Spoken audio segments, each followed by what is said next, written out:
Dave Rubin absolutely humiliated himself in this clip. He's very clearly trying to get on Bill Maher's show, but he tries to mask it a little bit, and he's also trying to do this chest thumping, I was right all along thing, which totally doesn't fit the scenario. So anyway, here he is commenting on Bill Maher. The title of the video is something ridiculous like, is this the issue that finally gets Bill Maher to leave the left? No, Dave, because adults don't look at politics like you do, where you're always looking for a team. Dave Rubin was on Team Left Wing at one point, and then he flipped to Team Right Wing. He doesn't understand that things are complex and complicated and nuanced, and that you have to go by individual issues. You have to go on the specific policies. And so maybe as you grow, this is what happens with a lot of people. As they grow, maybe there were 2 or 3 issues, 4 maybe, where, on this one, this specific one, I changed my mind. Happens to everybody. It is so rare that anybody has a complete and utter, almost like a religious transformation, where they say, I've now changed my mind on 35 different political issues over the course of 3 months. Well, then you're just a hack, and you're trying to play a role, and you're not really thinking about this shit. That's Dave Rubin. That's Dave Rubin. I went from believing all the things on this side to now believing all the things on this side. Because you're a clown person, and you were looking for a niche. And that's what you did. You found a niche. So here he is, playing a clip of Bill Maher, commenting on it. Let's watch, and then I'll break it down. To me, when people say to me sometimes boy, you go after the left a lot these days. Why? I'm like, because you're embarrassing me. That's why I'm going after the left, in a way you never did before. Because you're inverting things that I'm not going to give up on being liberal. This is what these teachers are talking about, that you're taking children and making them hyper-aware of race in a way they wouldn't otherwise be. I mean, I saw last night on the football game, Alicia Keys sang Lift Every Voice and Sing, which now I hear is called the Black National Anthem. Now, maybe we should get rid of our national anthem, but I think we should have one national anthem. I think when you go down a road where you're having 2 different national anthems, colleges sometimes now many of them have different graduation ceremonies for black and white, separate dorms. This is what I mean, segregation. You've inverted the idea. We're going back to that under a different name. Bill, you have to understand what's going on here. First off, I just want to say thank you for repeating everything that I was saying 5 years ago, right? I've been screaming about this stuff for 5 years. Watch my Why I Left the Left video from PragerU from 5 years ago, okay?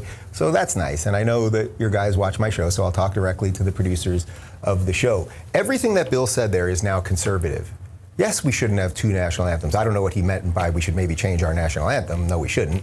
But yes, they're teaching racism in school. They're teaching this hyper-racialized thing in school. It's coming. There's no liberals to stand up for this stuff. And then he brings on people like Adam Schiff on his show, and it's obvious that he supports a guy like Adam Schiff.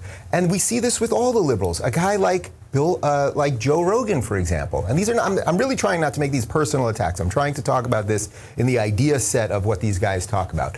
Joe Rogan, in an odd sense, did the right thing because he was a Bernie supporter, which made no sense, right? In my view, it makes no sense to be a Bernie supporter. You sit down with people like Jordan Peterson and all these brilliant people for years and years and years, and at the end, when it came down to it for the presidency, you were supporting Bernie Sanders. Makes no sense. But Joe Rogan, when he signed the $100 million deal, which I'm told is a lot more than $100 million with Spotify, he lived in California. And you know what he did right before he signed the deal? He left. He went to Texas. But the thing that he was telling everybody to vote for, that he's voting for, Bernie Sanders, was to raise taxes on everybody, especially people like him. So the liberals, in this sense, they're all still confused. They're looking at their watch, and a watch should be right twice a day, but they can't seem to ever get it right. They can't seem to ever get it right. So it's like, Bill Maher, take the last step here. I get it. You're in Hollywood. You've made your career on being a liberal. That is a lofty goal and a worthwhile thing. Trust me, I get it more than most people. But at this point, unless you're willing to say, I will not support any Democrats, it doesn't mean the Republicans are great, but everything you believe in is now a Republican principle. Now, if you really still think that high taxation makes sense, if you really still think that handouts make sense and affirmative action makes sense and some of that stuff, well, then we just got to keep teaching you a little bit. But I don't even think he believes in that stuff. I've seen him talk to Ben Shapiro. He doesn't really disagree. We could send him a couple Thomas Sowell videos. I don't think he disagrees with that, but I get it. His whole brand, and again, this isn't an attack on him. His brand is, I've been the liberal, like conservatives, and this was also the dangerous. If you keep saying that everybody else, the conservatives, they're always racist and bigots and backwards, and in Bill's case, they're also believers, right? They're believers, they're religious, so they must be idiots, which is also a big problem that the liberals have, and they better freaking get over it. Well, now he's painted himself in a corner, so he can't really do anything. So anyway, to the producers that I know watch this, which is why Bill repeats everything that I say all the time, because even the stuff right there about national anthems and all that, like, yeah, doing it months ago, it's like, Bill's welcome here. We'll do it unedited. I'm happy to be on his show. I'm not attacking him. I don't even really want to be on the show anymore. I've been canceled a couple of times. I'm sort of like, it's not even about me. I sort of retract that. It doesn't even matter. But that last part is what it's all about. That last part. Bill, yeah, I'd be happy to go on your show. I mean, me? Bro, I don't even want to really go on. I don't even know what you're talking about. I don't even want to really go on your show. I wasn't even thinking about that. That's not the whole reason why I'm talking about this and why I'm butthurt. We saw the same thing with Rogan. Rogan, in the last podcast he did with Dave Rubin, Rogan had a light bulb moment where he's like, this guy is really not that bright. And I'm sure Rogan also gets the sense that Rubin is like, he was just looking for a lane. He doesn't really believe these things he's saying. And so soon as Rogan had that light bulb moment, this is one thing I know for sure about Rogan, is that he only respects people if he feels that they're honest. And even if it's somebody politically who I hate or you hate, if Rogan thinks that person is honest, he's willing to talk to them and he'll enjoy talking to them. And now I might disagree with some of his conclusions and you might disagree with some of his conclusions, but 100% guaranteed, if Rogan still has a communication open with certain people, he thinks they're honest. So another example is he thought Rubin was full of shit. He thought Milo Yiannopoulos was full of shit. Milo was on the show and has never been back. Candace Owens, same thing. As soon as he gets the sense he thinks you're full of shit, you're gone. You're excised. You're done. And so that's what happened with Rubin. So Rubin, it was the saddest thing to see ever, where like every few months he would do this thing where he would like passively aggressively comment about Rogan, and it was very clear he was butthurt and he just wanted to get back on the show. There was one time where he got asked some question about it, and he was like, yeah, we reached out a couple times. We wanted to promote our new book. Haven't heard back from him. I don't really know what's going on with that. Yeah, you do. Yeah, you do. He sees through you. That's exactly what's going on. You know that's what's going on, and you feel it. You feel it because he's right too. The way he feels about you is accurate. That you look for a niche, you look for a lane, you found your lane, you're not really an honest actor. Now let's go through this.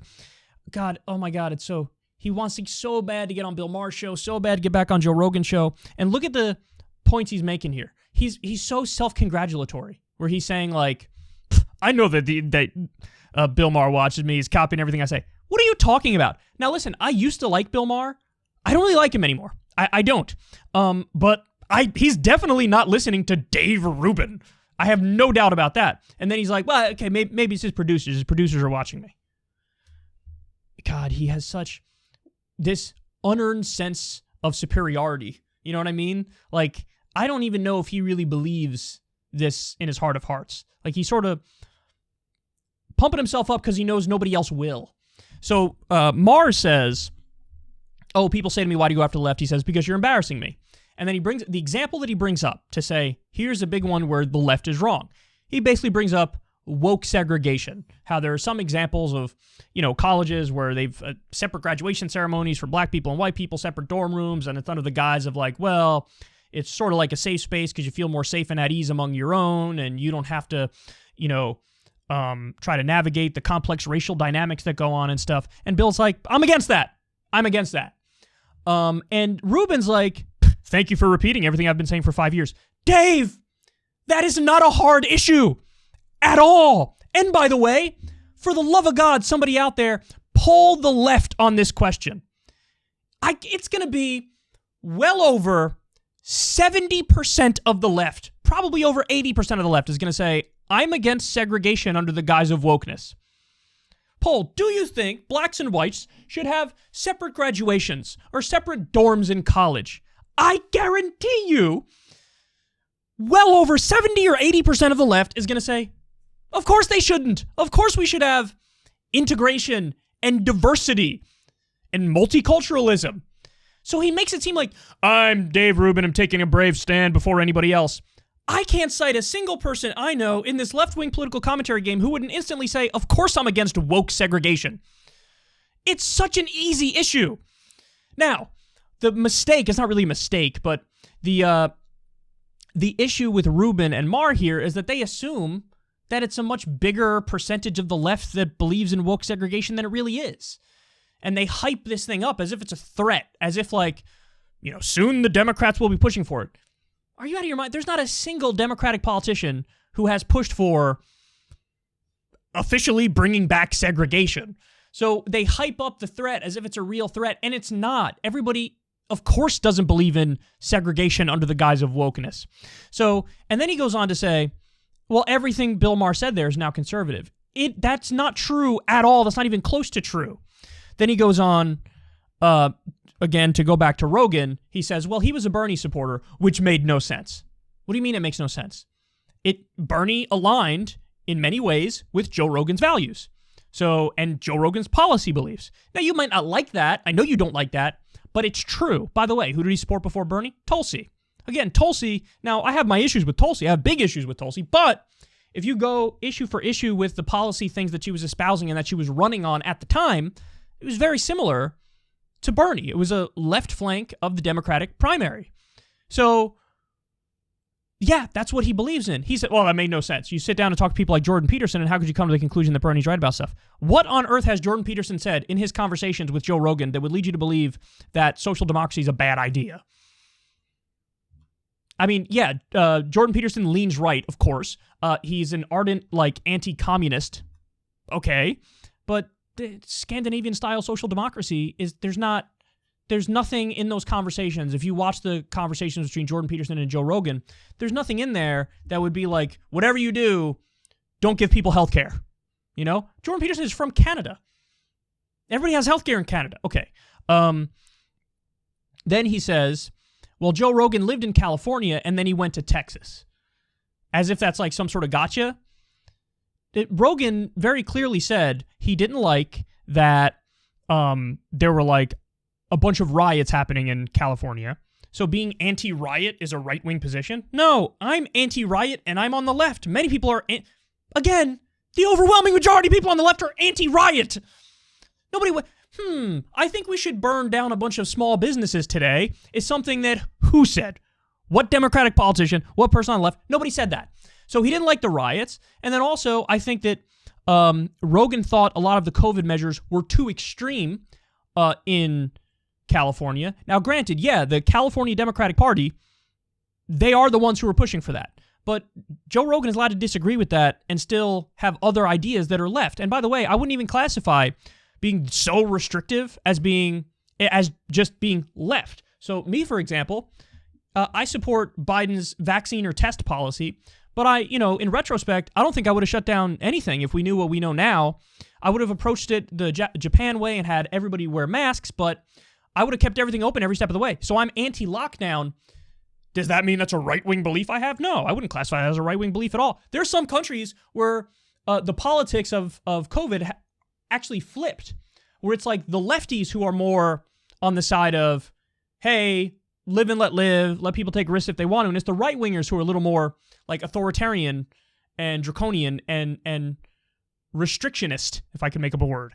So, again, he says, well, you supported Bernie, then you went to Texas. Well, Bernie was going to raise taxes, so how could you do such a thing? Joe Rogan would happily pay the higher tax rate under Bernie. I know, because he said it. So you make it seem like, whoa, what a hypocrite Joe is for moving to Texas. No, he's not hypocritical. He wanted to move to that state while also having some left-wing beliefs. Is it really that hard to wrap your mind around? And then finally, this is the dumbest point, and this will be the last thing I say on this, but Rubin says, about Maher and Rogan. Quote, everything you believe in now is a Republican principle. But see, that's the thing, Dave. You're such a sloppy thinker, that's not even close to true. But you just assert it like it is true. Abortion, climate change, drug war, higher taxes on the wealthy, college, universal health care, higher wages. These are all issues where both Maher and Rogan are left. And again, Rubin said, and I quote, everything you believe in is a Republican principle. I just gave you what? 1, 2, 3, 4, 5, 6, 7, 8. 8 different things. And that's just, jotting them down in 2 seconds. 8 different things where that is not the case. So he says, and the problem with Rubin, there's a million problems with Rubin, but he really is, he's such a labels humper, isn't he? He's such a labels humper where, he loves to, I'm about the realm of ideas. I was a classical liberal. And let me throw out other nonsense labels, never define them, and just keep talking about them. And he really does. He really is tribalist in the sense he was always looking for a tribe. I am the left-wing guy on the left-wing team and part of TYT. Now I am the right-wing guy on the right-wing team, and I did the PragerU video. And why are you looking for a home? Why are you looking for a side? What are you doing? It's just so embarrassing politically. Join us on our side, Joe. Fuck yourself. Join us on our side, Bill. I know you're just clout chasing, and it's very obvious, so please, for the love of God, stop embarrassing yourself. Hey y'all, do me a favor and like and subscribe. It helps out big time in the algorithm. Click the bell as well for notifications when videos drop, and watch that video on screen right now. You know you want to.